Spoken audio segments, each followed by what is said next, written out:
Você já parou para pensar em como Jesus nos ensinou a nos conectar com Deus? Seus ensinamentos sobre a oração não foram apenas uma lista de regras, mas lições profundas que nos mostram o caminho para uma comunicação verdadeira e transformadora com o Criador. No meio de nossas rotinas agitadas, das preocupações diárias e até dos momentos de silêncio, Jesus nos deixou uma direção clara sobre como devemos nos aproximar de Deus, seja em momentos de alegria ou em tempos de angústia. Neste vídeo, você vai descobrir ensinamentos poderosos e práticos que talvez nunca tenha notado antes, mas o último é o mais importante de todos. Fique até o final, porque essa última lição vai transformar sua vida de oração e sua forma de falar com Deus como nunca imaginou. Número 1. A sinceridade no coração. Você já se sentiu preso em uma rotina de orações que parecem mecânicas, como se ao falar com Deus, as palavras saíssem automaticamente sem realmente tocar o seu coração? Esse sentimento de desconexão não é incomum, mas Jesus nos deu a chave para mudar isso. Em Mateus 6,6 ele nos diz: quando orarem, vão para o quarto, fechem a porta e orem ao seu Pai, que está em secreto. Aqui, Jesus está nos convidando a um momento íntimo, uma conversa profunda, sem distrações ou aparências. Ele nos lembra que, para nos conectarmos verdadeiramente com Deus, precisamos abandonar as máscaras e a necessidade de parecer perfeitos. O que importa não é como falamos, mas com que intenção falamos.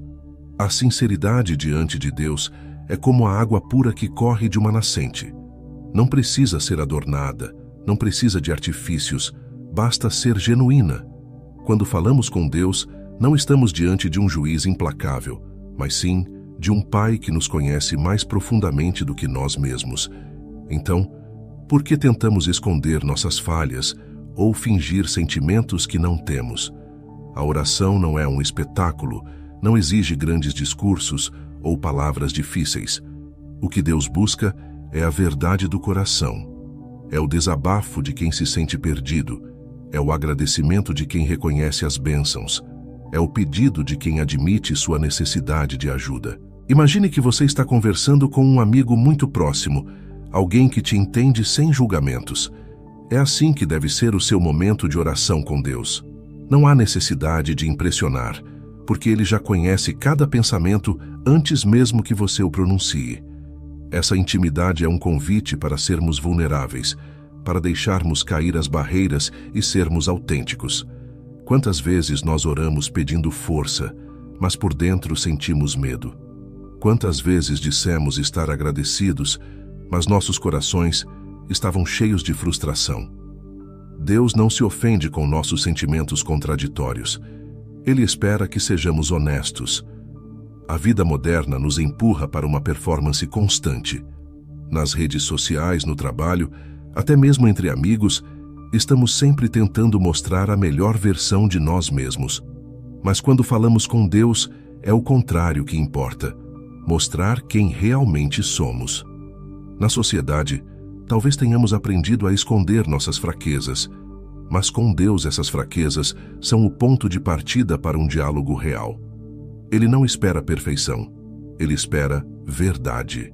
A oração sincera é aquela que, mesmo que falte palavras, transborda em autenticidade. Jesus sabia disso melhor do que ninguém. Ele não orava para ser visto pelos homens. Sua oração no Getsêmani é o exemplo mais puro de vulnerabilidade diante do Pai. Naquele momento de dor extrema, ele não escondeu suas emoções, mas as apresentou a Deus. Meu Pai, se for possível, afasta de mim este cálice. Contudo, não seja como eu quero, mas sim como tu queres. Mateus 26:39. Ele mostrou que, mesmo nos momentos de maior angústia, o que Deus espera é que sejamos transparentes, sem medo de expor nossos dilemas e sentimentos mais profundos. Ao nos aproximarmos de Deus com sinceridade, algo incrível acontece. A conexão se torna real. O peso das aparências desaparece e passamos a sentir sua presença de forma palpável. Não importa o quão imperfeita seja a nossa oração, o que importa é o desejo sincero de se comunicar com o Pai. Assim como o filho pródigo, que voltou ao Pai com o coração quebrantado, nós também somos recebidos de braços abertos quando decidimos deixar de lado as máscaras e falar com Deus como realmente somos. Número 2. O poder do perdão. Antes de nos ajoelharmos para falar com Deus, há uma etapa crucial que muitas vezes ignoramos: o perdão. Jesus, em sua sabedoria, nos ensina que, para que nossas orações sejam ouvidas, precisamos primeiro limpar o nosso coração de qualquer ressentimento. Em Marcos 11:25 ele diz: "E quando estiverem orando, se tiverem algo contra alguém, perdoem-no, para que também o Pai Celestial lhes perdoe os seus pecados." É um ensinamento profundo que nos lembra que a oração não é apenas sobre falar com Deus, mas sobre estar em paz com aqueles ao nosso redor. O perdão não é uma escolha opcional para o cristão, mas uma chave que desbloqueia uma verdadeira conexão com o Pai. Imagine o perdão como uma janela suja. Quando nos aproximamos de Deus com mágoas, rancores e ressentimentos, essa janela se torna embaçada, dificultando que a luz divina penetre em nossos corações.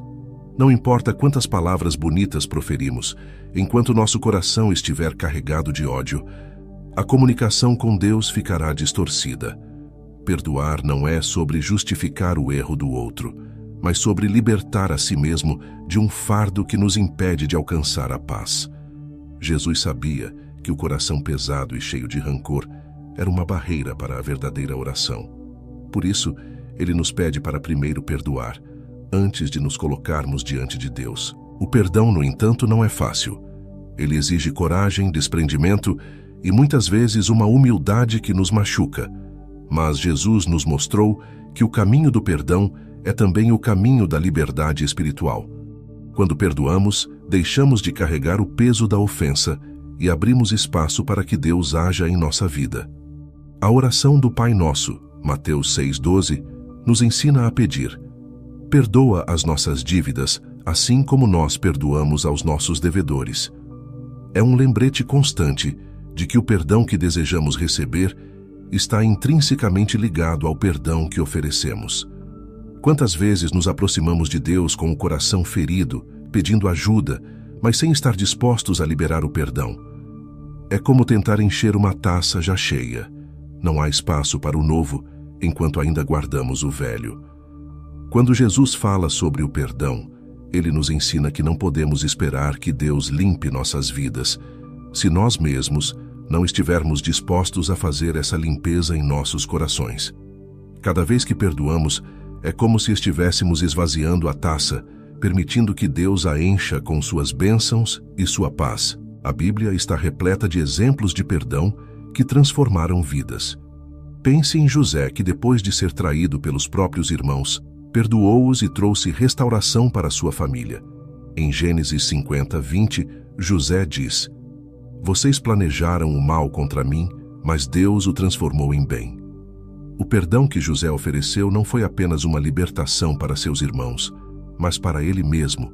Foi a chave que permitiu que ele vivesse em paz, sem ser prisioneiro da amargura. Esse tipo de perdão é o que Jesus nos pede.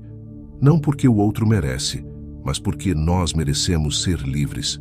Quando oramos com um coração perdoador, algo poderoso acontece.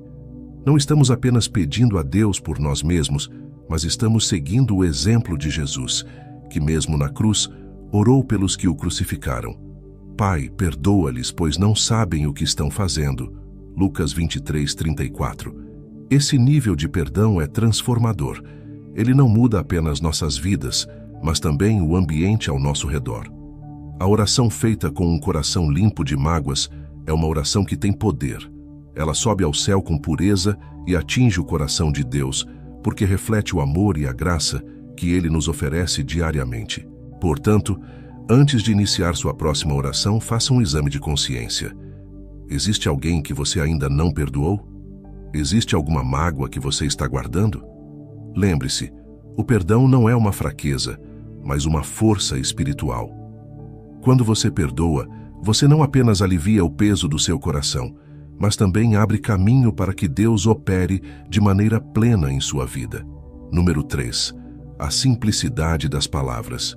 Muitas vezes, somos tentados a pensar que, para sermos ouvidos por Deus, Precisamos de palavras bonitas, frases elaboradas ou longas orações que impressionem pela sua profundidade. No entanto, Jesus nos ensina o oposto. Em Mateus 6, 7 e 8, ele nos adverte contra o uso de vãs repetições e longos discursos, dizendo: "E orando não usem de vãs repetições como os gentios, que pensam que por muito falarem serão ouvidos. Não sejam iguais a eles, porque o seu Pai sabe do que vocês precisam antes mesmo de o pedirem." Com isso, Jesus nos mostra que Deus não está à procura de palavras sofisticadas, mas sim de corações sinceros e humildes. A simplicidade na oração é como uma conversa com um Pai amoroso que já conhece nossas necessidades, mas ainda assim deseja ouvir nossa voz. Quando falamos com Deus, não precisamos usar termos teológicos complexos ou frases que pareçam impressionantes. Deus não se impressiona com discursos. Ele se conecta com a verdade do que estamos expressando. Pense na oração como um diálogo, uma troca de palavras genuínas, onde a qualidade e a intenção superam a quantidade. Assim como um pai se alegra com as palavras simples de um filho, Deus se agrada da nossa sinceridade.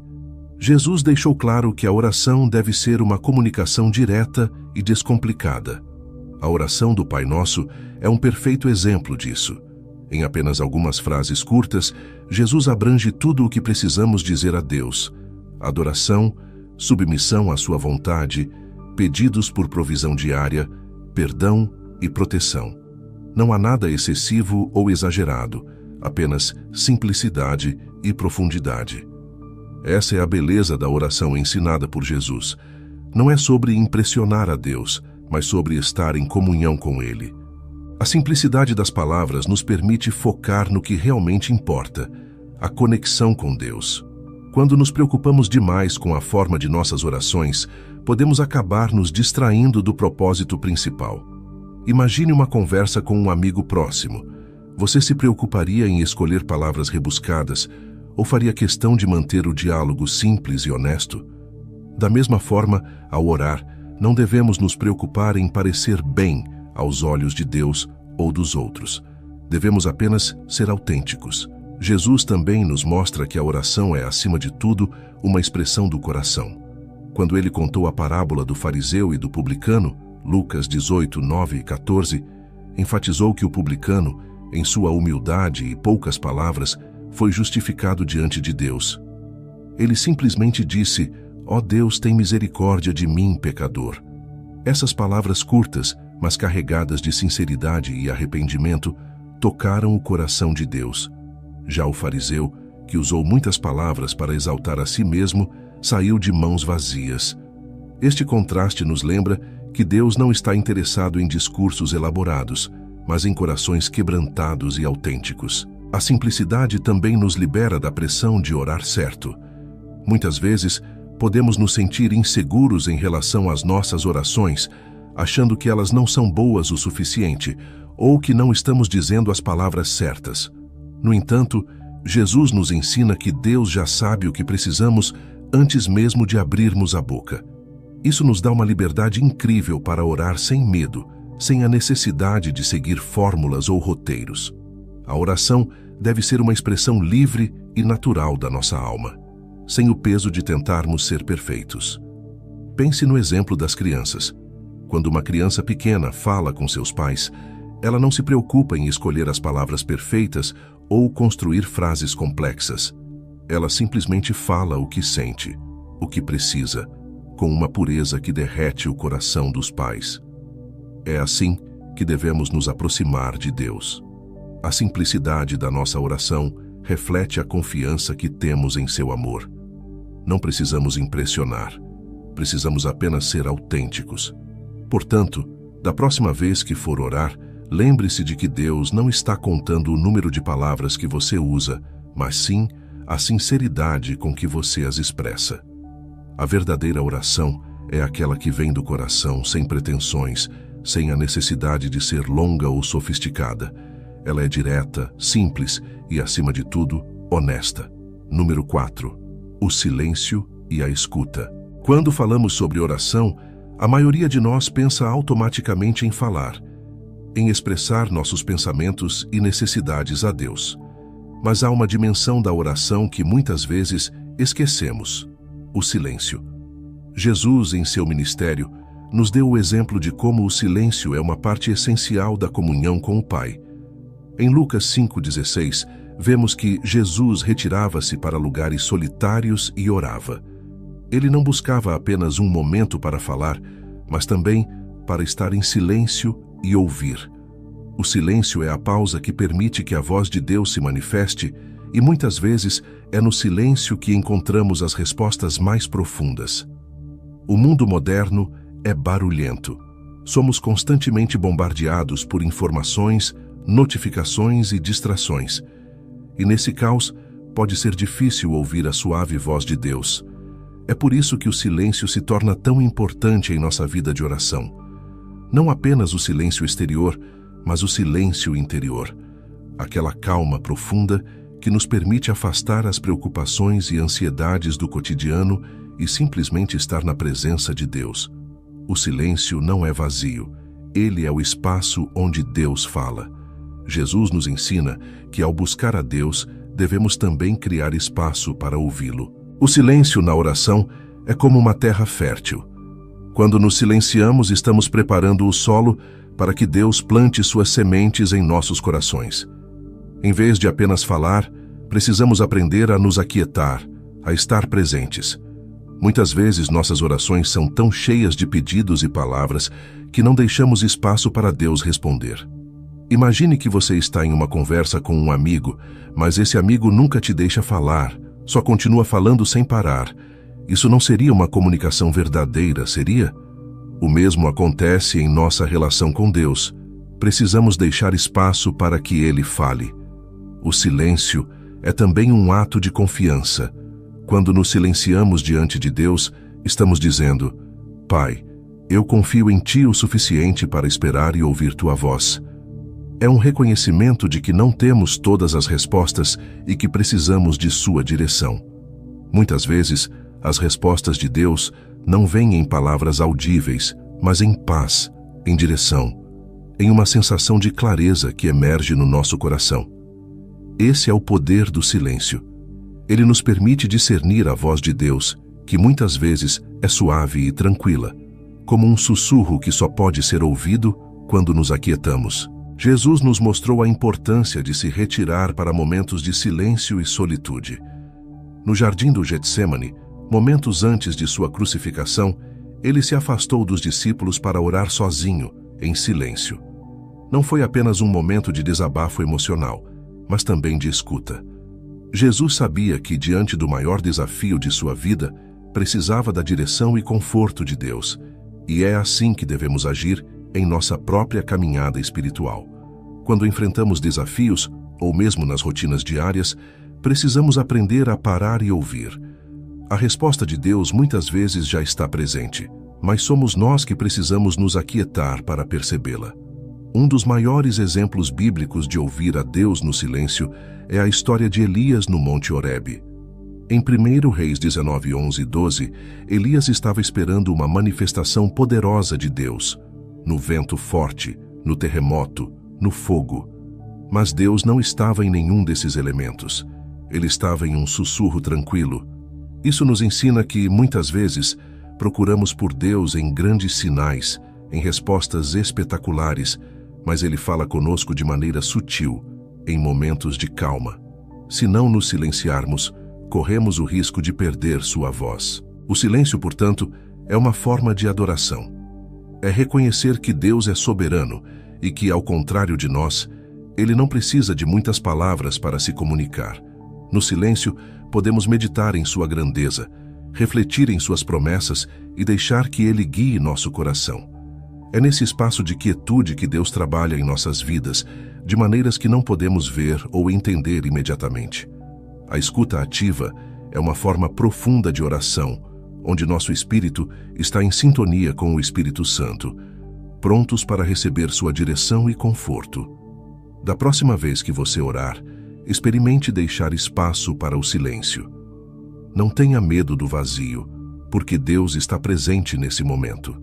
Ele está esperando para falar ao seu coração.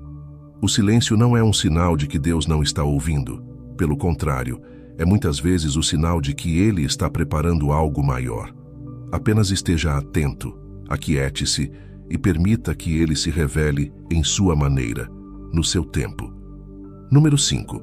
A confiança absoluta. Quantas vezes você já orou, mas no fundo duvidou que Deus responderia? A confiança é o alicerce de qualquer relacionamento, e com Deus não é diferente. Jesus nos ensina em João 15:7. Se vocês permanecerem em mim e as minhas palavras permanecerem em vocês, pedirão o que quiserem e lhes será concedido. Este é um convite não apenas para orar, mas para confiar plenamente em Deus, sabendo que Ele tem o controle de todas as coisas. Quando falamos com Deus, a confiança deve estar no centro da nossa oração, porque só assim podemos realmente depender dEle. A confiança em Deus é como uma âncora que mantém nossa alma firme em meio às tempestades da vida. Imagine que você está em um barco e as ondas começam a se agitar. Você pode tentar remar com suas próprias forças, mas sem uma âncora, você estará à deriva. Da mesma forma, sem confiança em Deus, nossa oração se torna apenas palavras, sem força para nos manter firmes. Jesus nos mostra que, quando oramos, precisamos confiar não apenas no que pedimos, mas também em quem estamos pedindo. É sobre acreditar que, mesmo quando as coisas não acontecem como esperamos, Deus tem um plano maior em mente. Confiança absoluta é entender que Deus vê o que nós não podemos ver. Ele está além do tempo, além das circunstâncias momentâneas e sabe exatamente o que é melhor para nós. No entanto, confiar em Deus não é fácil. Muitas vezes queremos ter o controle, queremos respostas rápidas e claras. Mas Deus trabalha no seu tempo e da sua maneira. A confiança implica esperar, e esperar exige paciência. É como plantar uma semente e confiar que, no tempo certo, ela germinará, mesmo que não vejamos o processo acontecendo debaixo da terra. Jesus viveu essa confiança em todos os momentos de sua vida. Mesmo quando enfrentou a cruz, ele confiou totalmente no plano do Pai. Em sua oração no jardim do Getsêmani, ele disse: Pai, se queres, afasta de mim este cálice, contudo não seja feita a minha vontade, mas a tua. Lucas 22:42. Aqui, vemos que a verdadeira confiança não está em evitar o sofrimento, mas em acreditar que, mesmo no sofrimento, Deus está no controle. Esse tipo de confiança nos leva a uma paz que vai além do entendimento humano. Quando entregamos nossas vidas nas mãos de Deus, com confiança absoluta, experimentamos uma paz que nada no mundo pode abalar. O oposto da confiança é a dúvida, e a dúvida corrói nossa fé, minando nossa capacidade de receber as bênçãos de Deus. Tiago 1:6-7 nos adverte que aquele que duvida é como a onda do mar, impelida e agitada pelo vento. Não pense tal pessoa que receberá coisa alguma do Senhor. Essa passagem é um alerta poderoso. Deus responde à fé, não à dúvida. Isso não significa que nunca teremos momentos de incerteza, mas sim que, no meio da incerteza, devemos escolher confiar. Confiar em Deus é uma escolha diária. Mesmo quando tudo ao nosso redor parece incerto, podemos optar por colocar nossa fé no único que nunca falha. A confiança também nos liberta de carregar pesos desnecessários. Quantas vezes tentamos resolver tudo por conta própria, só para perceber que nossas forças são limitadas? Confiar em Deus é um ato de humildade. É reconhecer que não temos todas as respostas e que sem Ele, nossas forças são insuficientes. Jesus nos convida em Mateus 11:28. Venham a mim todos os que estão cansados e sobrecarregados, e eu lhes darei descanso. Esse é o descanso que a confiança absoluta em Deus nos oferece. Não precisamos carregar o peso do mundo nas costas. Podemos confiar que Ele está no controle de todas as coisas. Quando oramos com confiança, nossa oração se transforma. Ela não é mais apenas um pedido desesperado, mas uma conversa serena com o Pai, onde entregamos nossas preocupações e descansamos em sua providência. Isso não significa que sempre obteremos o que pedimos da forma como imaginamos, mas significa que podemos confiar que Deus responderá da maneira que for melhor para nós. A confiança é o que nos permite continuar orando, mesmo quando as respostas parecem demorar. É o que nos mantém firmes, sabendo que Deus nunca falha. Da próxima vez que você orar, pergunte a si mesmo: estou realmente confiando em Deus? Estou disposto a deixar nas mãos dele o controle da minha vida? Confiar em Deus não é apenas acreditar em suas promessas, mas viver de acordo com essa crença. Isso significa entregar nossas ansiedades, nossos medos e nossos desejos a Ele, sabendo que Ele cuidará de nós de maneira perfeita. Número 6. A oração com fé. Jesus nos deixou uma verdade inabalável. A fé é a chave que abre as portas do impossível. Em Marcos 11:24, ele declara: portanto, eu lhes digo, tudo o que vocês pedirem em oração, creiam que já o receberam, e assim sucederá. Esse ensinamento nos revela que a oração, quando feita com fé, não apenas conecta nosso coração a Deus, mas também transforma a realidade ao nosso redor. A fé, na verdade, não é simplesmente acreditar que Deus pode fazer algo, mas sim ter a convicção de que Ele já está agindo mesmo antes de vermos o resultado. A fé é como o combustível que move nossas orações. Sem ela, as palavras se tornam apenas frases vazias, mas com fé, nossas orações têm poder de verdade. É como se a oração fosse uma flecha, e a fé fosse a força que a lança em direção ao alvo. Jesus não pede uma fé perfeita ou inabalável. Ele sabe que somos humanos, sujeitos a medos e incertezas. No entanto, ele nos desafia a ter uma fé sincera, uma fé que se agarra à promessa de que Deus é fiel para cumprir sua palavra. Pense nisso. Jesus disse que se tivermos fé do tamanho de um grão de mostarda, poderemos mover montanhas. Mateus 17:20. Não é a quantidade de fé que importa, mas a autenticidade dela. O exemplo mais marcante de fé em ação nas Escrituras é a história da mulher que tocou o manto de Jesus, acreditando que seria curada. Marcos 5:25-34. Ela estava há anos sofrendo de uma hemorragia, sem solução, sem esperança. Mas no momento em que ouviu falar de Jesus, algo dentro dela mudou. Ela não fez uma grande oração, não se colocou de joelhos para pedir, mas simplesmente disse para si mesma: se eu apenas tocar em seu manto, ficarei curada. A fé dessa mulher não estava nas palavras que ela poderia dizer, mas na convicção inabalável de que Jesus tinha o poder de restaurá-la. E foi isso que a curou. Jesus a viu e disse: filha, a sua fé a curou. Vá em paz e fique livre do seu sofrimento. A fé nos faz ultrapassar barreiras que parecem intransponíveis.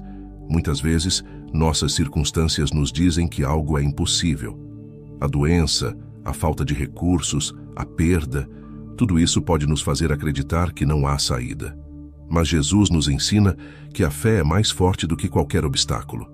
Ela não depende do que nossos olhos veem, mas do que nossos corações acreditam.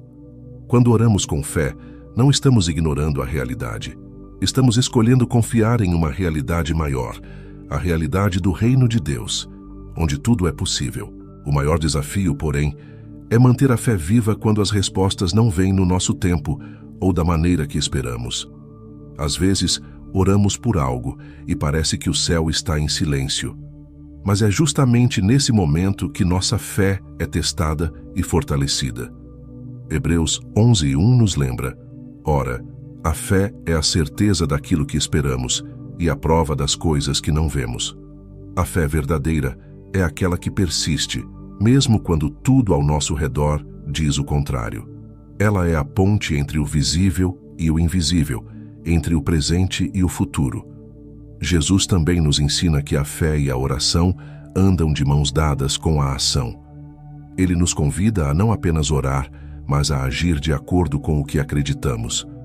Quando ele disse aos discípulos que poderiam mover montanhas, ele estava dizendo que, com fé, eles deveriam tomar atitudes ousadas, acreditando que Deus estaria com eles em cada passo. Da mesma forma, nossas orações com fé devem nos mover a agir com confiança, sabendo que Deus já está trabalhando nos bastidores. Não é uma fé passiva, mas uma fé ativa, que nos empurra a caminhar em direção ao que Deus tem para nós. A oração com fé nos desafia a entregar tudo nas mãos de Deus, mesmo quando a situação parece irreversível. Pense em Lázaro. Quando Jesus foi chamado por Marta e Maria, Lázaro já estava morto há 4 dias. Aos olhos humanos, a situação era impossível. No entanto, Jesus olhou para aquela situação com os olhos da fé. Ele agradeceu ao Pai antes mesmo de realizar o milagre, demonstrando que a fé confiante não precisa esperar o milagre para agradecer. Ele chamou Lázaro para fora da tumba, e o impossível se tornou realidade. João 11:1-44. A fé é a linguagem do impossível. Quando oramos com fé, estamos acessando um nível espiritual onde o que parecia estar perdido pode ser restaurado, o que parecia impossível pode se tornar realidade. Deus honra a fé daqueles que oram, confiando no seu poder e na sua bondade. Ele não está limitado pelas circunstâncias, e nossa fé, por menor que seja, pode mover montanhas quando está enraizada nele. O desafio que fica é: como você tem orado? Você tem orado com a fé que Jesus nos ensinou? A fé que não apenas espera, mas já agradece, que não apenas pede, mas já acredita? É essa fé que abre as portas do céu e traz à terra as respostas que tanto ansiamos. Número 7. A ação antes da palavra. Orar é mais do que apenas falar com Deus. É um compromisso de viver aquilo que estamos pedindo em nossas orações. Jesus nos ensina que a nossa vida deve ser um reflexo do que pedimos a Deus. Em Mateus 7:21, ele diz: Nem todo aquele que me diz, Senhor, Senhor, entrará no reino dos céus, mas apenas aquele que faz a vontade de meu Pai, que está nos céus. Aqui, Jesus nos lembra que não basta invocar o nome de Deus com palavras bonitas ou pedidos sinceros se nossas ações não acompanham nossa oração. O que pedimos deve ser refletido em nossas atitudes, decisões e modo de viver. Viver o que se ora significa alinhar nossos desejos com nossas ações. Se oramos por paciência, devemos agir com paciência em nossos relacionamentos e situações diárias. Se pedimos por mais fé, precisamos dar passos de fé em nossa vida. Muitas vezes, caímos no erro de separar o que pedimos de como vivemos. Pedimos a Deus para nos ajudar a amar os outros, mas continuamos guardando rancor. Rogamos por sabedoria, mas tomamos decisões impensadas. Jesus nos chama a uma vida de coerência, onde o que falamos diante de Deus se traduz em comportamentos que refletem nossa fé. Pense na oração como uma semente que plantamos. Se desejamos colher frutos, é necessário cultivar o solo, regar a planta e cuidar do que foi semeado. Da mesma forma, quando oramos, plantamos sementes de mudança em nossa vida, mas cabe a nós nutrir essas sementes com nossas atitudes. Orar pedindo por paz, mas continuar fomentando conflitos, é como plantar uma semente e nunca regá-la. A oração exige uma resposta ativa de nossa parte. Devemos nos perguntar constantemente: estou vivendo de acordo com o que estou pedindo a Deus? Jesus nos deu o maior exemplo de como viver o que se ora. Em cada momento de sua vida, suas ações refletiam sua profunda comunhão com o Pai. Quando ele orava por força para cumprir sua missão, ele não apenas esperava que Deus agisse, mas ele mesmo tomou os passos necessários para que o plano divino fosse cumprido. Mesmo quando sabia que enfrentaria a cruz, Jesus viveu em perfeita obediência, confiando no propósito do Pai. Ele mostrou que a oração verdadeira é aquela que nos move à ação. Um exemplo prático de viver o que se ora pode ser encontrado na história do bom samaritano. Lucas 10:25-37. Quando o sacerdote e o levita viram o homem ferido à beira da estrada, ambos provavelmente oravam e serviam a Deus em suas vidas. No entanto, suas ações não refletiram o amor que Deus deseja que vivamos. Eles passaram direto, sem ajudar. O samaritano, por outro lado, colocou em prática o amor ao próximo, sem palavras grandiosas, mas com gestos concretos.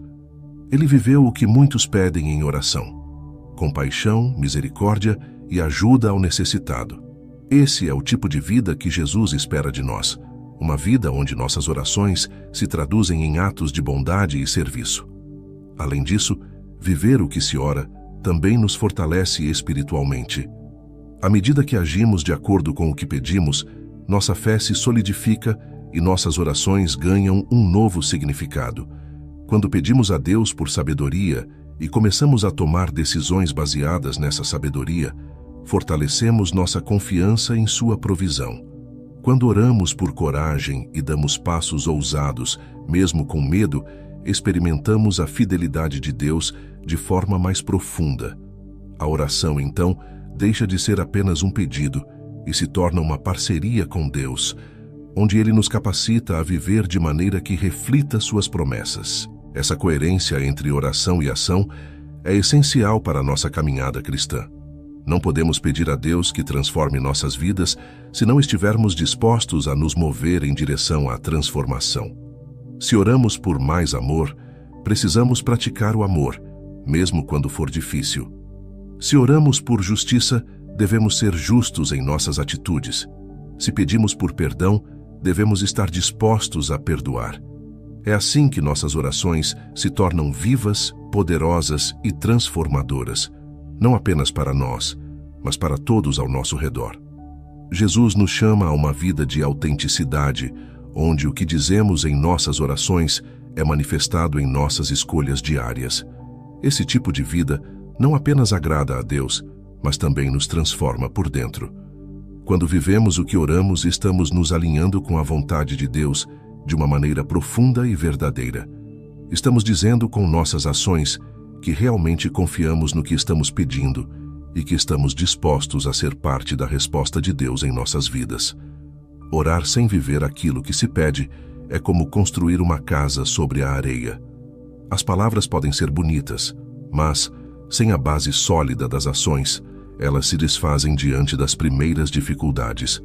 Por outro lado, quando vivemos o que oramos, estamos construindo nossa vida sobre a rocha sólida da fé e da obediência, sabendo que, em tudo, Deus está conosco, nos guiando e fortalecendo. Número 8. O exemplo da oração do Pai Nosso. Entre os ensinamentos de Jesus sobre como falar com Deus, a oração do Pai Nosso se destaca como um dos mais completos e profundos. Em Mateus 6, 9, 13, Jesus nos oferece um modelo que não apenas abrange diferentes aspectos da nossa vida espiritual, mas também revela como nossa relação com Deus deve ser estruturada. Ele começa dizendo: "Vocês orem assim: Pai nosso, que estás nos céus, santificado seja o teu nome."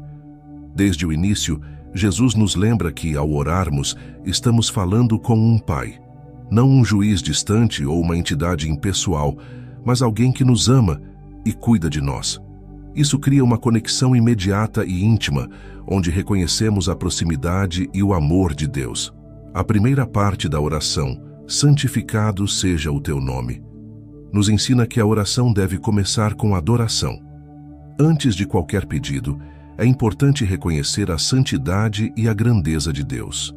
Ao fazermos isso, estamos colocando nossas próprias necessidades em perspectiva, lembrando que estamos falando com o Criador do universo. Esse reconhecimento nos coloca numa posição de humildade, uma postura essencial quando falamos com Deus. É como se disséssemos: antes de qualquer coisa, tu és digno de todo louvor. Logo em seguida, Jesus nos ensina a pedir: venha o teu reino, seja feita a tua vontade, assim na terra como no céu. Essa é uma das partes mais profundas da oração, pois nos convida a alinhar nossos desejos com os de Deus. Muitas vezes, nossas orações estão cheias de pedidos centrados em nossos próprios interesses, mas aqui, Jesus nos lembra que a verdadeira oração é aquela que busca o cumprimento da vontade de Deus acima de tudo. Orar pelo reino de Deus é pedir que sua justiça, seu amor e sua paz invadam nossas vidas e nosso mundo. É uma oração que nos desafia a deixar de lado nossos planos e abraçar os planos de Deus, confiando que Ele sabe o que é melhor para nós. Em seguida, Jesus nos convida a pedir por nossas necessidades diárias. O pão nosso de cada dia nos dá hoje. Esse pedido é simples, mas profundo. Ele nos lembra que Deus se preocupa com as necessidades mais básicas e cotidianas da nossa vida. Não precisamos ter vergonha de pedir a Deus por aquilo que necessitamos, seja material ou espiritual. Aqui, Jesus reforça a ideia de dependência diária de Deus, reconhecendo que tudo o que temos vem dele. É também um lembrete para vivermos um dia de cada vez, confiando que Deus proverá o que precisamos para hoje, sem nos preocuparmos excessivamente com o futuro. A próxima parte da oração aborda uma das áreas mais delicadas de nossa vida espiritual: o perdão. Jesus nos ensina a orar. Perdoa-nos as nossas dívidas, assim como perdoamos aos nossos devedores. Aqui, vemos que o perdão não é apenas algo que recebemos, mas também algo que oferecemos. Jesus nos mostra que, para que nossas orações sejam completas, precisamos nos comprometer a perdoar aqueles que nos ofenderam. O perdão é uma via de mão dupla. Recebemos o perdão de Deus e, em resposta, estendemos esse perdão aos outros. Isso cria um ciclo de cura e restauração que transforma tanto nossa relação com Deus quanto nossas relações com o próximo. Jesus termina a oração com um pedido por proteção. E não nos deixes cair em tentação, mas livra-nos do mal. Esse é um lembrete de que, por mais fortes que possamos nos sentir espiritualmente, ainda somos vulneráveis às tentações e armadilhas do mal. A oração por proteção nos ensina a humildade, reconhecendo que, sem a ajuda de Deus, não somos capazes de resistir ao pecado. Ao pedir que Deus nos livre do mal, estamos entregando nossas fraquezas e medos a Ele, confiando que sua força nos sustentará. O Pai Nosso é muito mais do que uma simples oração a ser repetida mecanicamente. É um modelo que Jesus nos deu para que possamos entender como falar com Deus de maneira completa e profunda. Ele cobre desde a adoração, o reconhecimento da soberania de Deus, até as nossas necessidades diárias, o perdão e a proteção. Cada frase carrega uma lição espiritual que nos convida a refletir sobre a maneira como oramos e vivemos. Ao orar o Pai Nosso, devemos permitir que essas palavras moldem nosso coração e nossa perspectiva. Ele nos ensina a começar com gratidão, a buscar a vontade de Deus, a depender dele diariamente, a perdoar e a pedir proteção. Jesus nos mostrou que a oração não é apenas um monólogo, mas uma forma de alinhar nosso coração ao coração de Deus. Assim, quando usamos o Pai Nosso como modelo, nossas orações se tornam mais ricas, mais significativas e mais eficazes. Mais do que apenas um conjunto de palavras, o Pai Nosso é um convite para vivermos uma vida de constante comunicação com Deus. Cada vez que oramos essa oração, somos chamados a refletir sobre quem Deus é, quem somos diante dele e o que ele deseja fazer em nossas vidas. É uma oração que nos transforma, porque nos aproxima mais de Deus e nos molda para viver de acordo com sua vontade. Número 9. A oração em tempos de crise. Nenhum momento foi mais carregado de angústia e dor na vida de Jesus do que sua oração no jardim do Getsêmani. Ali, diante da iminência da cruz, vemos a humanidade de Jesus sendo exposta de maneira tocante. Em Mateus 26, 38 e 39, Jesus diz: "A minha alma está profundamente triste, numa tristeza mortal. Fiquem aqui e vigiem comigo." Logo em seguida, ele se afasta e em sua oração suplica: "Meu Pai, se for possível, afasta de mim este cálice. Contudo, não seja como eu quero, mas como tu queres." Aqui somos confrontados com uma das realidades mais desafiadoras da vida cristã. Como orar quando enfrentamos momentos de crise e dor? A oração de Jesus no Getsêmani nos ensina que mesmo o Filho de Deus, em sua plena divindade, não foi poupado do sofrimento. E mais importante ainda, que nos momentos mais difíceis, nossa oração não precisa ser polida ou repleta de palavras de fé inabalável. Ela pode e deve ser honesta. Jesus não escondeu sua agonia, não reprimiu sua tristeza. Ele abriu seu coração diante do Pai, expressando seu desejo de ser poupado da dor, mas também sua submissão à vontade divina. Essa é uma lição vital para todos nós. Não há vergonha em expressar nossa dor a Deus. A oração em tempos de crise não precisa ser forte, ela precisa ser sincera. A angústia de Jesus reflete os momentos de nossas vidas em que tudo parece desmoronar. Aqueles momentos em que a dor é tão intensa que mal conseguimos encontrar palavras. O Getsêmani nos mostra que não estamos sozinhos nesses momentos. Jesus, que conhece cada dor humana, também se ajoelhou em um jardim solitário, clamando por alívio. E assim como ele fez, podemos nos achegar a Deus em nossa vulnerabilidade, sabendo que ele entende. Mais do que isso, o Getsêmani nos ensina que, quando oramos em tempos de crise, Deus não nos abandona, mesmo que o alívio imediato não venha. O que torna a oração de Jesus no Getsêmani ainda mais profunda é a disposição de Jesus em submeter seus desejos à vontade do Pai. Em um dos momentos mais angustiantes de sua vida, ele ainda confiava plenamente no plano de Deus. A frase, "Não seja como eu quero, mas como tu queres", é um ato de fé e entrega total. Muitas vezes, em nossas próprias crises, queremos desesperadamente que Deus mude a situação imediatamente. Mas o exemplo de Jesus nos ensina a entregar nossas ansiedades nas mãos de Deus, confiando que sua vontade é soberana, mesmo que não a compreendamos naquele momento. Quando oramos em tempos de crise, é natural querermos uma solução rápida. Queremos que Deus intervenha, que Ele tire a dor ou resolva o problema instantaneamente. Mas a oração no Getsêmani nos mostra que, embora possamos pedir por alívio, a verdadeira essência da oração está na submissão ao plano de Deus. Isso não significa que Deus ignora nosso sofrimento. Ao contrário, Ele nos fortalece para enfrentá-lo. No caso de Jesus, embora o cálice da crucificação não tenha sido retirado, um anjo foi enviado para confortá-lo. Lucas 22:43. Isso nos lembra que, mesmo que a situação não mude imediatamente, Deus está presente para nos sustentar. A oração de Jesus no Getsêmani também nos ensina sobre a importância da companhia na oração. Ele pediu a Pedro, Tiago e João que vigiassem com ele.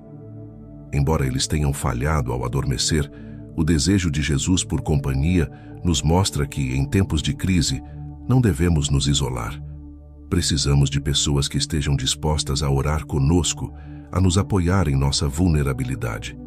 Embora a oração seja muitas vezes um ato solitário, há momentos em que a comunhão com outros pode nos dar forças que sozinhos não encontraríamos. Assim como Jesus enfrentou o seu Getsêmani, todos nós enfrentamos momentos de profunda angústia e crise em nossas vidas. Esses são os momentos em que nossa fé é mais testada e nossa oração mais desafiada. No entanto, o exemplo de Jesus nos lembra que podemos e devemos trazer todas as nossas emoções a Deus. Não precisamos esconder nossa dor, nosso medo ou nossa confusão. Podemos clamar, assim como Jesus clamou, e, acima de tudo, podemos descansar na certeza de que Deus está presente, que Ele ouve e que sua vontade será feita, mesmo que não entendamos no momento.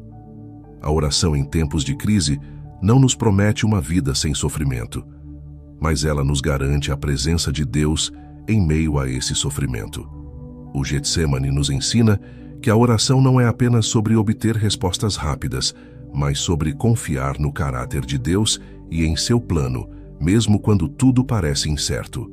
Quando enfrentamos nossos próprios jardins de angústia, podemos lembrar do exemplo de Jesus e encontrar força em saber que o mesmo Deus que esteve com ele está conosco em cada momento de dor e dúvida. Número 10.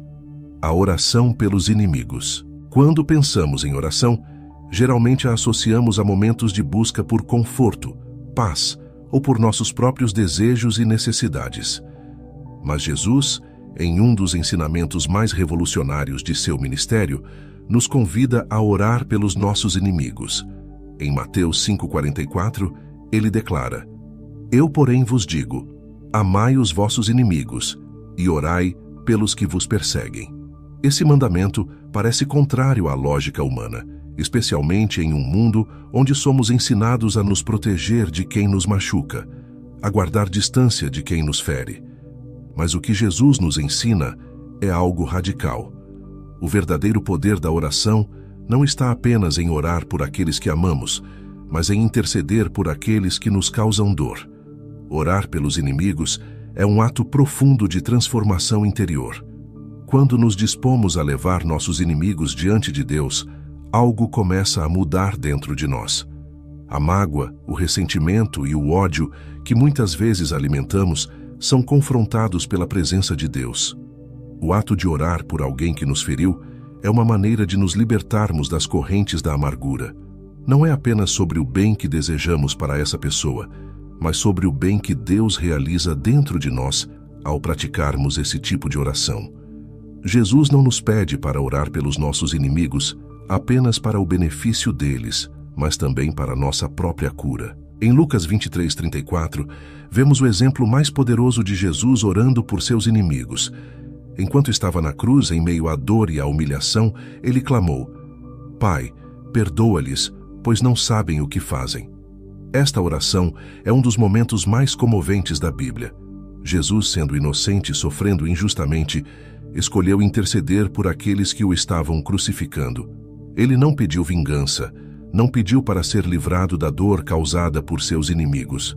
Ao invés disso, ele demonstrou o mais puro amor, pedindo perdão por eles.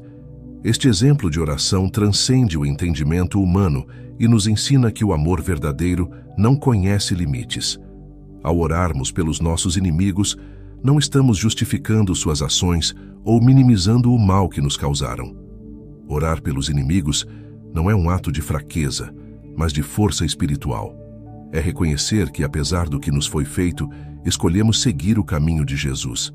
É entender que o perdão e a oração são mais poderosos do que qualquer forma de vingança.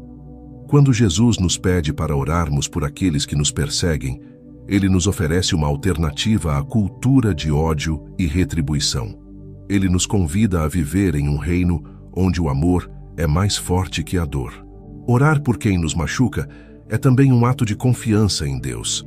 Muitas vezes queremos resolver as injustiças com nossas próprias mãos, mas orar pelos nossos inimigos é entregar essa situação nas mãos de Deus. Estamos dizendo: Senhor, eu confio que Tu és justo e que farás o que é certo. Eu não quero carregar o peso dessa mágoa, por isso eu te entrego e oro por essa pessoa. Esse tipo de oração libera nosso coração para experimentar a paz que só Deus pode dar. Não se trata de esperar que nossos inimigos mudem, mas de confiar que Deus trabalhará de acordo com sua justiça e sua graça, tanto em nós quanto neles. Além disso, ao orar pelos nossos inimigos, permitimos que Deus nos use como instrumentos de reconciliação. Jesus nos chama para sermos pacificadores, Mateus 5:9, e a oração pelos nossos inimigos é um passo nessa direção. Ao invés de perpetuar ciclos de ódio e vingança, escolhemos ser canais da paz de Deus. Podemos não ver o resultado imediato dessas orações, mas Deus está sempre trabalhando. Às vezes, as orações por nossos inimigos transformam não apenas nossos corações, mas também o deles. Deus pode tocar o coração de quem nos feriu, levando-os ao arrependimento e à mudança. O desafio de orar pelos inimigos vai além das palavras. Muitas vezes é difícil até mesmo começar a orar por alguém que nos causou dor. Mas, à medida que damos esse passo, algo sobrenatural acontece. O Espírito Santo nos ajuda em nossa fraqueza, nos dando a capacidade de perdoar e de amar onde antes só havia ressentimento. Orar pelos nossos inimigos é uma forma de nos conformarmos à imagem de Cristo, de participarmos de sua natureza divina.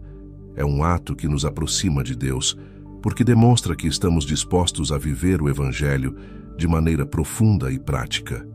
O amor pelos inimigos, expresso através da oração, é uma das marcas mais poderosas de uma vida transformada por Cristo. Quando oramos por aqueles que nos feriram, estamos declarando que o amor de Deus é maior que qualquer ofensa. Estamos escolhendo seguir o exemplo de Jesus que mesmo em seu maior momento de sofrimento, escolheu o perdão ao invés da condenação.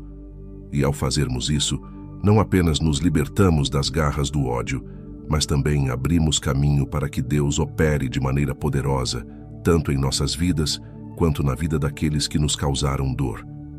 Essa é a beleza do Evangelho. Ele nos desafia a fazer o que parece impossível aos olhos humanos, mas que se torna possível pela graça de Deus. Orar pelos nossos inimigos é um dos atos mais difíceis que podemos realizar, mas também é um dos mais libertadores. Número 11. O espírito de agradecimento. Quantas vezes nossas orações se concentram apenas em pedidos, esquecendo-se de algo fundamental, o agradecimento? Jesus nos ensina, através de sua vida e de suas palavras, que a gratidão é uma parte essencial da nossa relação com Deus. Em Lucas 17, 11 e 19, encontramos a história dos 10 leprosos que foram curados por Jesus. No entanto, apenas um deles, um samaritano, voltou para agradecer. Ao ver o homem voltando, Jesus pergunta: não foram purificados todos os 10? Onde estão os outros 9? A mensagem é clara. Deus espera de nós não apenas a oração por nossas necessidades, mas também um coração grato que reconhece suas bênçãos. O agradecimento, porém, vai além de uma simples formalidade. Ele reflete uma postura de reconhecimento contínuo de que tudo o que temos e tudo o que somos vem de Deus. É fácil orar fervorosamente quando estamos em necessidade, mas a verdadeira maturidade espiritual se revela quando também dedicamos tempo para expressar nossa gratidão, mesmo em meio às lutas. Um coração grato é um coração que compreende a soberania de Deus e a sua bondade em todas as circunstâncias. Jesus nos lembra que não basta apenas receber, é preciso voltar e agradecer. A gratidão tem o poder de mudar nossa perspectiva. Muitas vezes, estamos tão focados no que ainda não temos que esquecemos de agradecer pelo que já recebemos. Orar com gratidão transforma nossa maneira de ver a vida. Não se trata apenas de dizer obrigado a Deus, mas de cultivar um espírito de agradecimento constante, que vê as bênçãos até nas pequenas coisas. Esse tipo de gratidão nos enche de paz, porque nos lembra que Deus está no controle e já tem suprido nossas necessidades antes mesmo de pedirmos. Quando desenvolvemos o hábito de agradecer, nossa oração muda de uma lista de petições para uma profunda conexão de louvor e reconhecimento. Jesus nos deu vários exemplos de oração com gratidão. Antes de realizar o milagre da multiplicação dos pães e peixes, ele levantou os olhos ao céu e deu graças. João 6:11. Mesmo antes de ver o milagre acontecer, Jesus agradeceu. Isso nos ensina que a gratidão não depende do que vemos ou do que já aconteceu, mas de uma confiança total de que Deus está agindo, mesmo nos bastidores.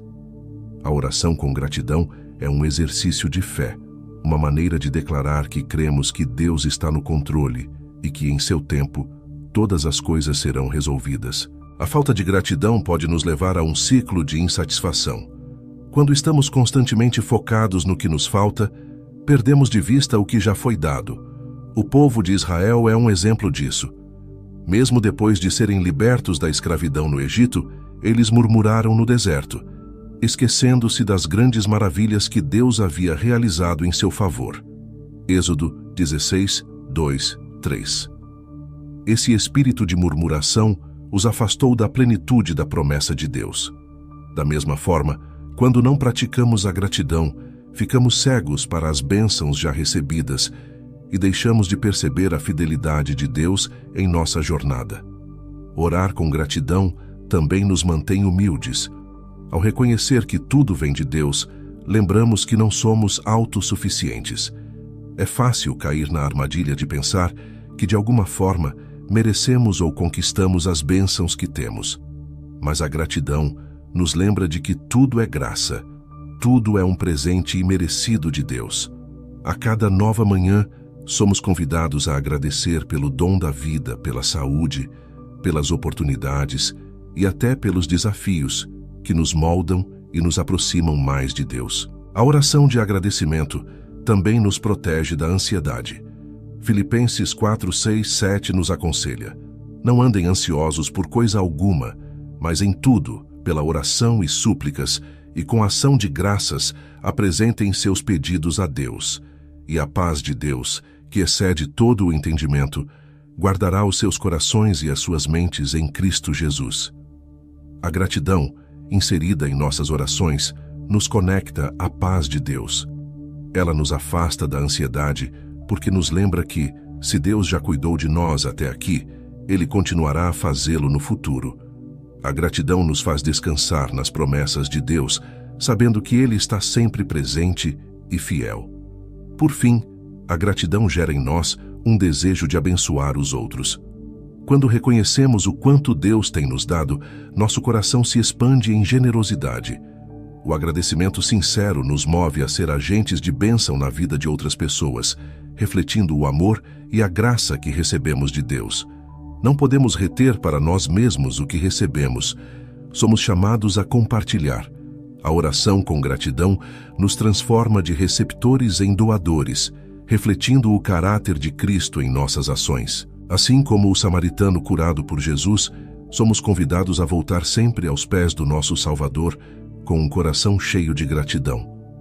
Cada respiração, cada vitória, cada batalha vencida, tudo é motivo para agradecer.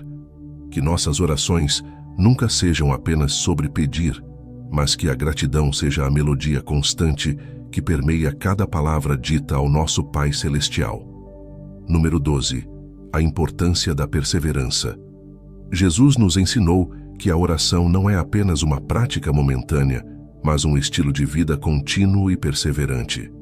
Em Lucas 18, 1, 8, ele conta a parábola do juiz iníquo e da viúva persistente, que buscava justiça incansavelmente.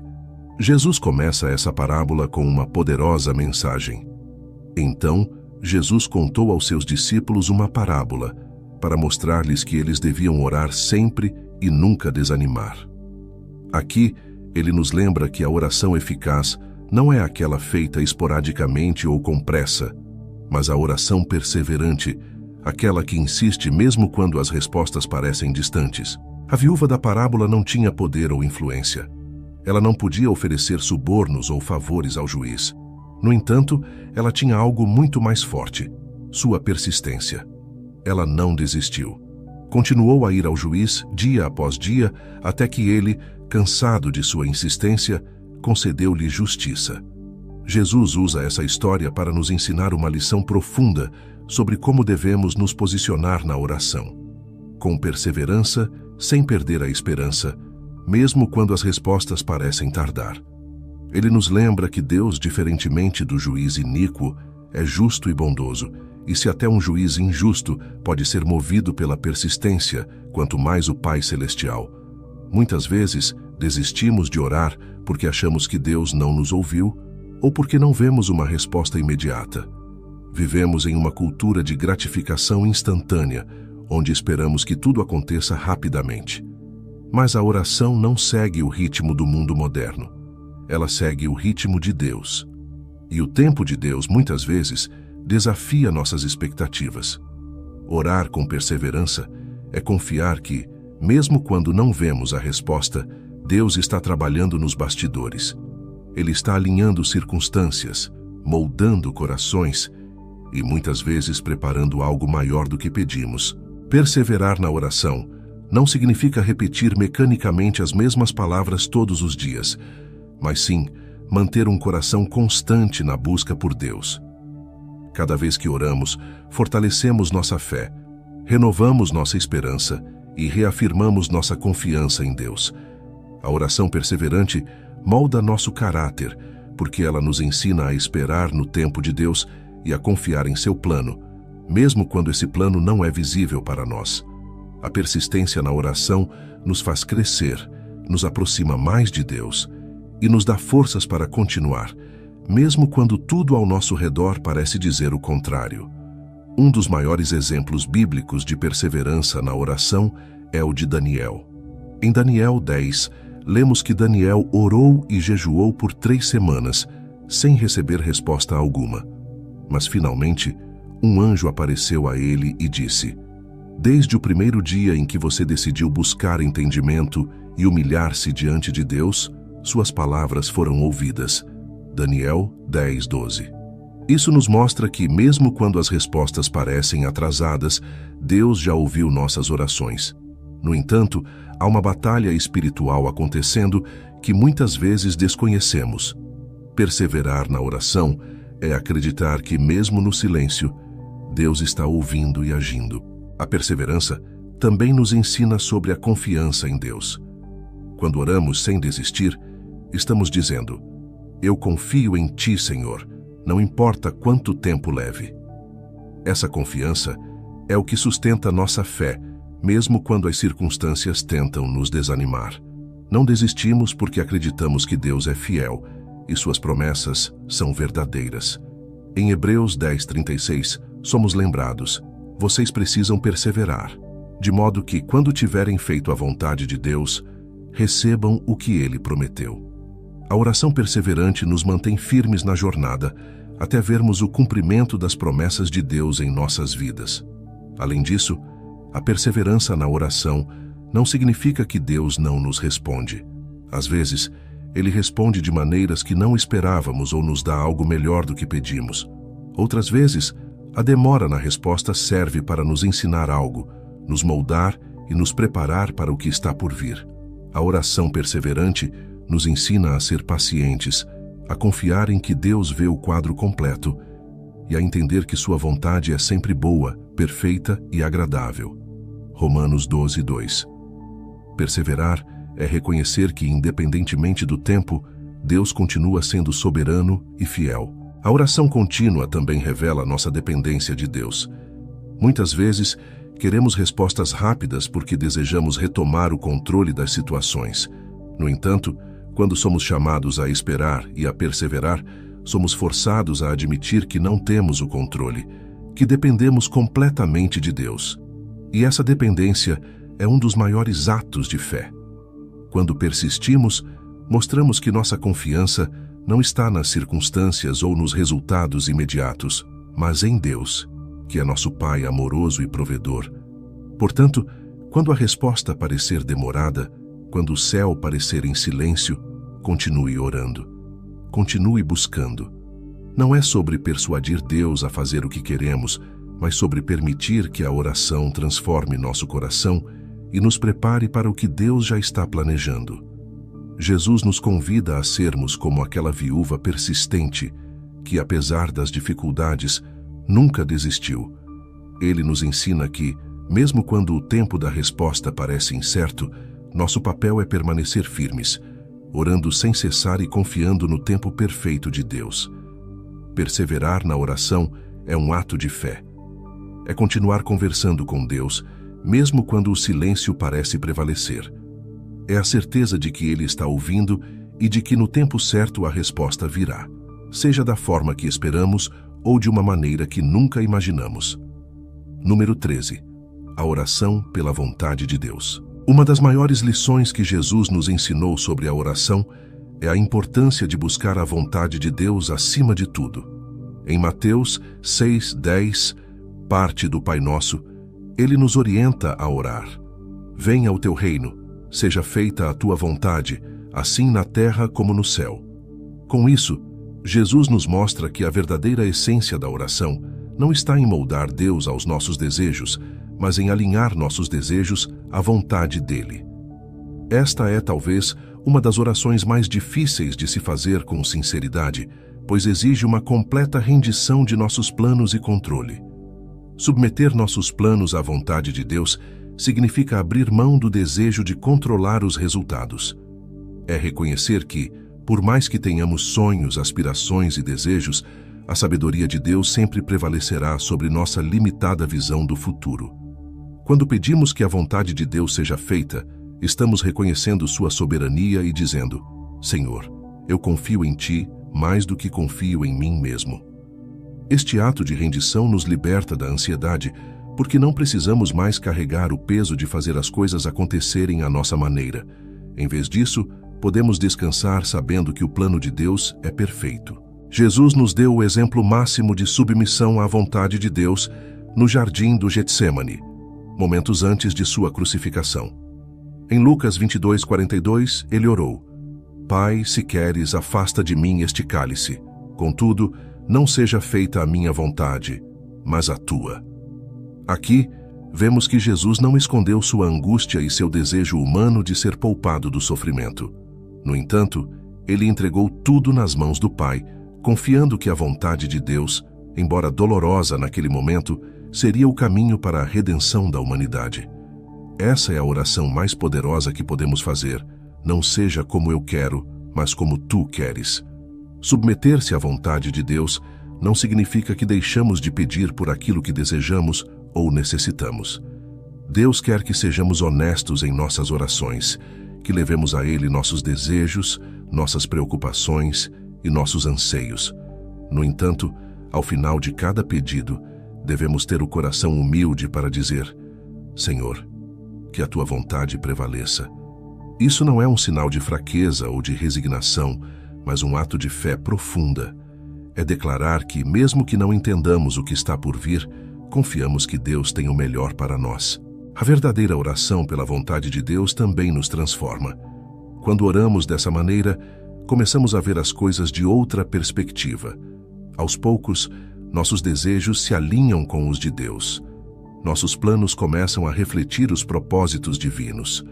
A oração pela vontade de Deus não é uma oração de passividade, mas uma oração de profunda transformação, onde o Espírito Santo molda nossos corações para desejar o que Deus deseja e para amar o que Ele ama. Aos poucos, deixamos de lutar contra o plano de Deus e começamos a caminhar em harmonia com Ele. Quando oramos pela vontade de Deus, também nos libertamos do fardo de tentar entender tudo. Muitas vezes, as situações da vida nos deixam confusos ou frustrados porque não conseguimos ver o quadro completo. Mas a oração pela vontade de Deus nos lembra que não precisamos ter todas as respostas. Em Provérbios 3, 5, 6 lemos: Confie no Senhor de todo o seu coração e não se apoie em seu próprio entendimento. Reconheça o Senhor em todos os seus caminhos e Ele endireitará as suas veredas. Esse versículo reflete o coração da oração pela vontade de Deus. Confiar que, mesmo quando não entendemos, Ele está nos guiando no caminho certo. Submeter nossos planos a Deus não significa que nunca enfrentaremos desafios ou momentos de frustração. Às vezes, os caminhos de Deus são diferentes do que imaginamos, e isso pode ser difícil de aceitar. No entanto, é importante lembrar que a vontade de Deus sempre leva ao bem daqueles que o amam. Romanos 8, 28. O que pode parecer um obstáculo hoje, pode, na verdade, ser a maneira de Deus nos proteger de algo maior ou de nos preparar para algo melhor. Quando oramos pela vontade de Deus, estamos abrindo espaço para que Ele faça o que é melhor para nós, mesmo que isso envolva sacrifícios temporários. A oração pela vontade de Deus é um exercício de confiança. Confiança em que Deus é bom, em que Ele é fiel e em que Ele tem um plano para nossas vidas que vai além do que podemos imaginar. Às vezes, isso significa esperar. Às vezes, significa mudar nossos planos. E, em outros momentos, significa seguir um caminho completamente novo, diferente do que esperávamos. Mas em cada uma dessas situações, sabemos que estamos sendo guiados pelo Criador, aquele que conhece o fim desde o começo. Portanto, ao orar, sempre busque a vontade de Deus. Submeter nossos desejos a Ele não é uma fraqueza, mas a maior demonstração de fé que podemos ter. Não se trata de abandonar nossos sonhos, mas de colocá-los nas mãos de alguém que sabe exatamente o que precisamos, muito mais do que nós mesmos. E ao fazer isso, experimentamos uma paz que vai além do entendimento, sabendo que, independentemente do resultado, estamos caminhando no centro da vontade perfeita de Deus. Número 14. O valor do arrependimento. Um dos elementos mais essenciais para uma oração eficaz é o arrependimento sincero. Jesus nos mostrou que, antes de pedirmos qualquer coisa a Deus, devemos examinar nossos corações e nos humilhar diante dele. reconhecendo nossas falhas. Em Lucas 18:13, Jesus conta a parábola do fariseu e do publicano, onde o publicano, reconhecendo sua condição de pecador, ora com simplicidade e arrependimento: Ó Deus, tem misericórdia de mim, pecador. Este é um exemplo poderoso de como o arrependimento sincero, mais do que palavras bonitas ou atitudes religiosas, toca o coração de Deus. O arrependimento não é apenas uma prática ocasional para momentos de grande erro. É uma postura contínua de humildade e reconhecimento de que dependemos de Deus todos os dias.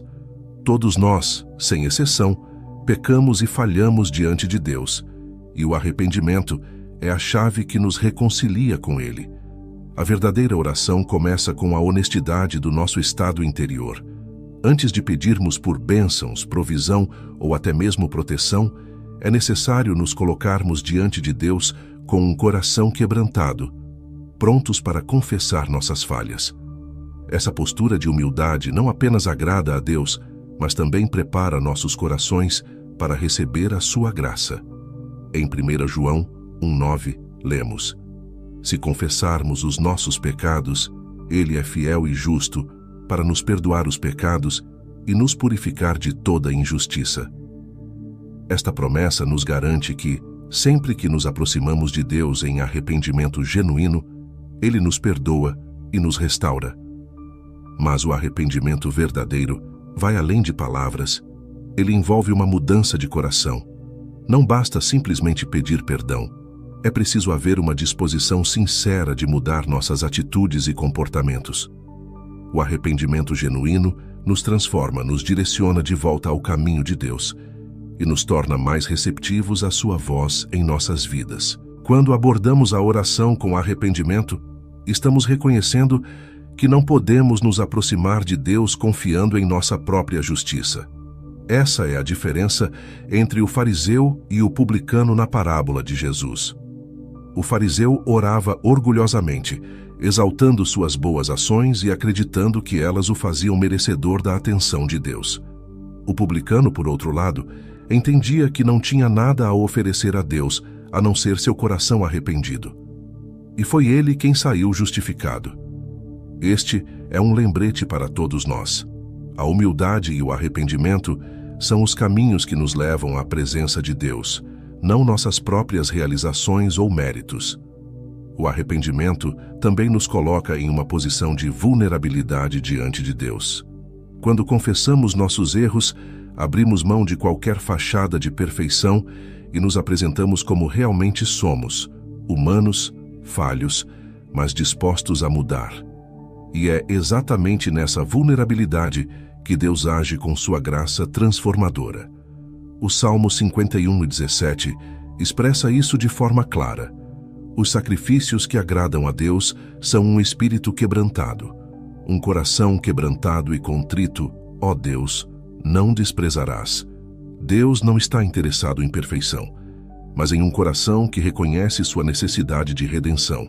Além disso, o arrependimento nos ensina sobre a misericórdia de Deus.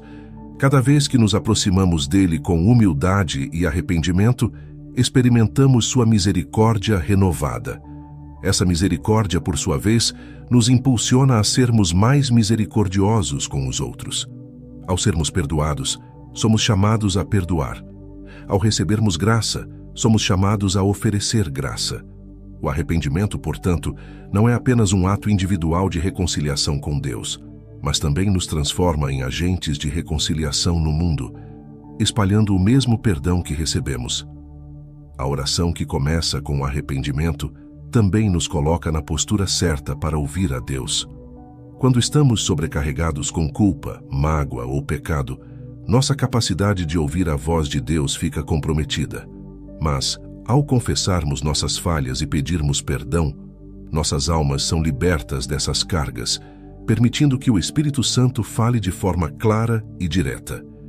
O arrependimento abre o caminho para uma comunicação mais profunda com Deus, onde não apenas falamos, mas também ouvimos a sua resposta.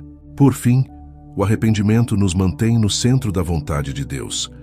Quando reconhecemos nossas falhas, nos alinhamos com os princípios divinos, corrigimos nossa direção e seguimos o caminho certo.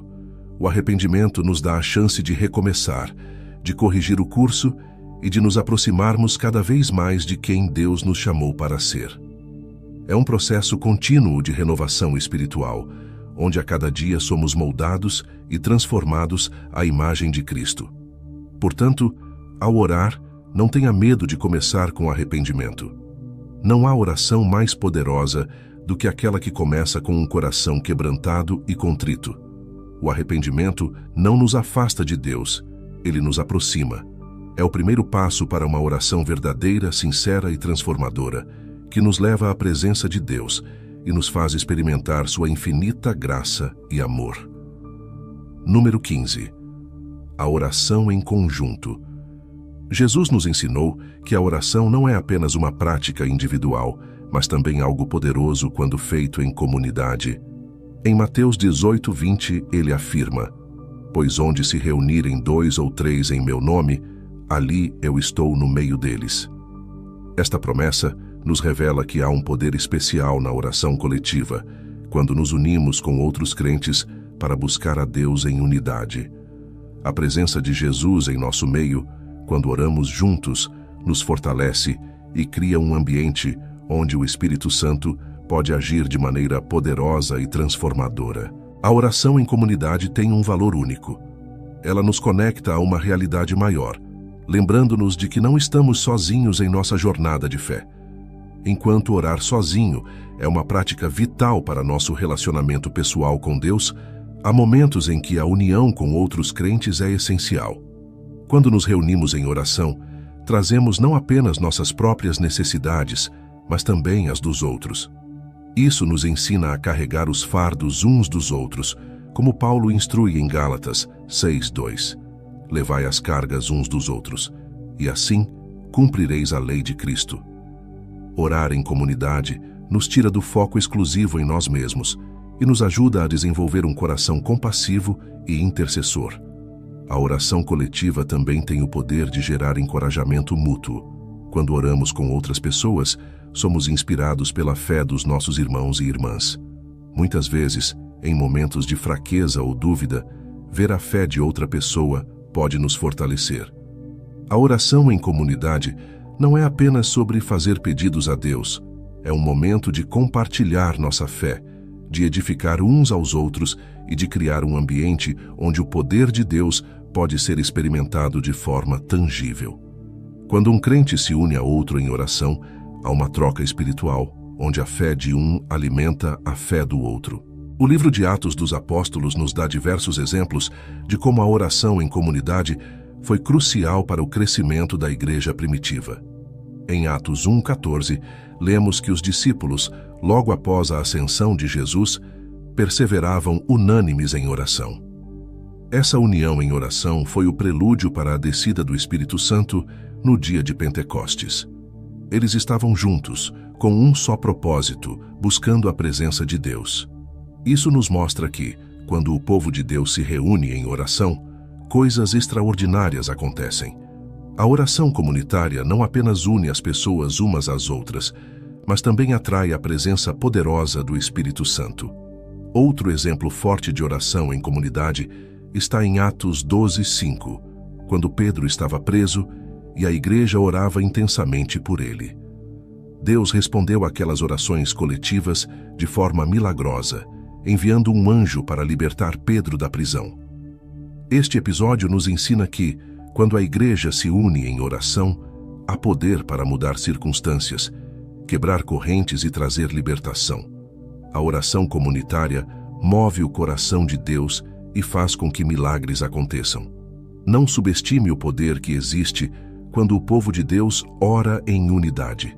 Além disso, a oração em comunidade fortalece a unidade do corpo de Cristo. Ela nos lembra que somos parte de algo maior do que nós mesmos, a Igreja de Cristo.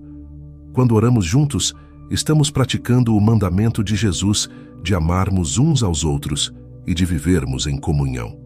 Em uma época em que o individualismo é exaltado, a oração coletiva é um ato contracultural que reafirma nossa dependência mútua como corpo de Cristo.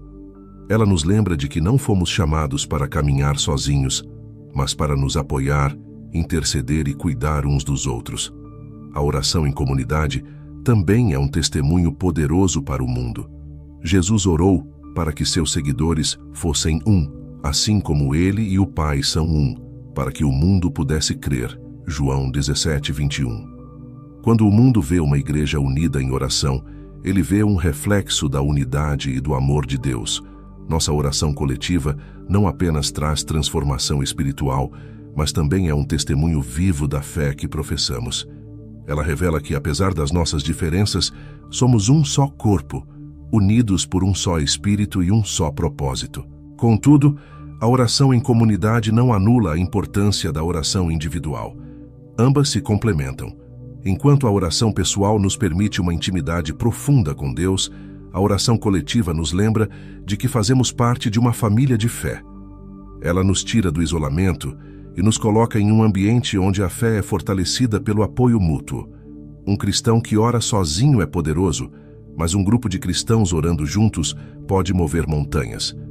Portanto, se há algo que precisamos entender sobre a oração, é que ela não foi projetada para ser uma experiência solitária. Jesus nos chamou para viver em comunidade, e a oração é uma das ferramentas mais poderosas que temos para fortalecer essa comunhão. Quando 2 ou 3 se reúnem em nome de Jesus, sua presença é garantida, e onde ele está, há poder, transformação e respostas. Muito obrigado por assistir até o final. Espero que esses ensinamentos de Jesus sobre como falar com Deus tenham tocado seu coração e trazido novos insights para a sua vida de oração. Se você gostou desse vídeo e quer continuar aprendendo mais, não deixe de explorar outros conteúdos no meu canal. Tem muita coisa de valor por lá que pode ajudar a aprofundar sua fé e trazer mais clareza sobre a sua caminhada espiritual. Então, se inscreva, ative o sininho para não perder nenhuma novidade e continue buscando crescer na sua relação com Deus.